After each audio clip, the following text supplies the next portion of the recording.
Merhaba. Bu hafta kredi derecelendirme açısından önemli bir haftada olduğumuz için ben de bu nedir bölümünde size kredi derecelendirme kuruluşlarını anlatmaya çalışacağım. Ancak YouTube'da yeni olduğum için sizler de video bölümünün altına video ile ilgili açıklamalar bölümüne yorumlarınızı yazabilirsiniz. İlk olarak kredi derecelendirme kuruluşlarının ne iş yaptığını, nasıl oluştuğunu ve tarihçesini kısaca anlatmaya çalışacağım. Son bölümde de Türkiye'nin gelişim dönemindeki kredi derecelendirme kurumlarından gelen notlar ve diğer gelişmeleri kısaca aktarmaya çalışacağım size. Kendi bireysel ihtiyaçlarımız için ya da şirketimizin para ihtiyacı olduğunda kredi başvurusunda bulunduğumuzda bankalar bizim kredi notumuza bakıyor. 1800'lü yıllarda da ABD'de yaşanan ekonomik çöküntünün ardından birçok yatırımcı işlem yaptığı ya da yatırım yaptığı şirketlerin iflas etmesi sebebiyle zarar etti. Bunun sonrasında da artık yavaş yavaş şirketlerin bu finansal raporlarını, finansal durumlarını inceleyen, bunları izleyen kredi derecelendirme şirketleri ortaya çıkmaya başladı. Ülkeleri de bir şirket gibi düşünecek olursak kendi ülkelerine yabancıların yatırım yapmasını sağlamak için bu kredi notuna ihtiyaç duyarlar.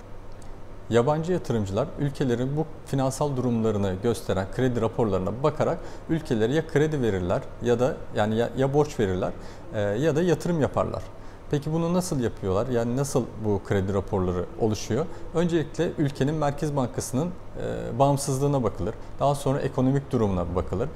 Diğer taraftan dış ülkelerle olan ilişkilere bakılmaktadır. Ülkenin para biriminin değerine bakılır. Ekonomik verilere bakılarak bir rapor oluşturulur. Yatırımcıya ihtiyaç duyan, yani yeni para girişine ihtiyaç duyan tüm ülkelerin bunu yapması zorunlu demek belki zor olacaktır ama zaruri diyebiliriz bunun için. Dünyada birçok kredi derecelendirme şirketi vardır ama bunlardan en popülerlerini ben sayacak olursam birincisi Standard & Poor's, ikincisi Moody's ve üçüncüsü de Fitch olarak adlandırabiliriz. Şubat Cuma günü de Standard & Poor's'tan Türkiye ile ilgili kredi notu ve görünümü ile ilgili bir açıklama bekleniyor. Kredi derecelendirme şirketleri ülkelerin bu finansal durumlarını analiz ettikten sonra herkesin anlayabileceği şekilde A, B, C ve D şeklinde olmak kaydıyla not verir. Kredi notu A ve B olanlar yatırım yapılabilir seviyesi yüksek olan devletlerdir ama C ve D olanlar da riskli ülkeler olarak adlandırılır. O yüzden gelişmiş olan ülkelerin kredi notları genelde A ve B olurken gelişmekte olan ülkelerin kredi notları da değişmektedir. Verilen bu notlar standart olsa da her kurumun ülkeye uygulamış olduğu notlar birbirinden farklı olabiliyor. Burası ortaya çıkıyor. Bana soracak olursanız evet, rating şirketleri bu değerlemeyi yaparlar ama bunun sonucunda da ne oluyor? Eğer pozitif olarak gelirse, yani A ve B gelirse yabancı yatırımcı gelir, döviz girişi olur. Diğer taraftan C ve D gelirse ya da kredi notunda herhangi bir negatif değişiklik olursa da mevcut içerideki yabancı yatırımcı yurt dışına çıkabilir, yeni yatırımcı çekmekte de zorlanır. Ancak hükümetler yabancı yatırımcıya kendilerini anlatmakta iletişimi hızlı bir şekilde sağlarlarsa yine yabancı girişi olur, yine yatırımlar artar. Bunu da önceki dönemlerde hükümetin yurt dışına gidip yabancı yatırımcılarla görüştüğündeki sonuçlarını görmüştük.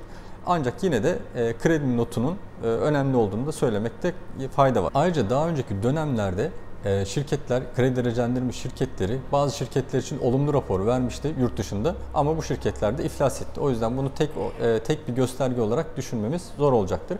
Ben ayrıca sizlerin de görüşlerini merak ediyorum. O yüzden bu videonun altında yer alan yorum bölümüne de görüşlerinizi yazabilirsiniz. Peki Türkiye'deki durum nasıl diye soracak olursanız, gelişmekte olan ülkeleri kredi derecelendirme şirketleri 1990 yılından itibaren denetlemeye başladılar. Yani bizim Türkiye'nin de yaklaşık 30 yıllık bir geçmiş var diyebiliriz. Burada da 1995 ve 98 yılları arasında Türkiye'nin görünümü pozitifken 2001 krizinde ve 2014 yılındaki gelişmelerden dolayı da negatif olarak adlandırılmıştı. 2018 yılında Moody's ve Fitch kredi oranımızı bir kademe düşürdü ve görünümü de durağından negatife çevirdi.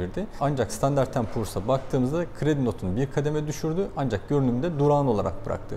Şimdi de 15 Şubat Cuma günü Türkiye için yeniden bir güncelleme söz konusu. Önceki dönemlerdeki ekonomik verilerin beklentilerden yani toparlamaya başlamasıyla beraber zaten hem Merkez Bankası tarafından hem hükümet tarafından yapılan açıklamalar vardı. Mart ayında bir yerel seçim var. Küresel piyasalarda yine oynaklık hakim. Diğer taraftan hani siyasi belirsizlik yok. Mart seçimleri önemli olacaktır belki de bu açıklama için. 2019 yılına girdiğimiz için daha yeni toparlanma aşamasındayız. Belki bu toplantıda değil ama bir sonraki toplantıda kredi notumuzu değiştirirken yine ekonomimizle ilgili ve siyasi durumla ilgili açıklamalar olacaktır. Diğer taraftan normalleşen dış politikamıza bir atıfta bulunacağını düşünüyorum ben. Notumuzla ilgili herhangi bir değişiklik çok beklemezken görünümle ilgili belki durağından pozitife çıkartabilir diye bir beklentim var ama çok da olasılık olarak yüksek görmüyorum bunu. Ekonomik terim ve açıklamaların bulunduğu diğer videoları yan tarafıma ben koyacağım. Buradan da izleyebilirsiniz. Diğer taraftan videolarla ilgili yorum ve görüşlerinizi lütfen bu aşağı taraftaki yorum bölümünde paylaşmayı unutmayın. Kanalın daha çok kişiye ulaşması için abone olup paylaşmayı unutmayın. Hepinize iyi günler dilerim.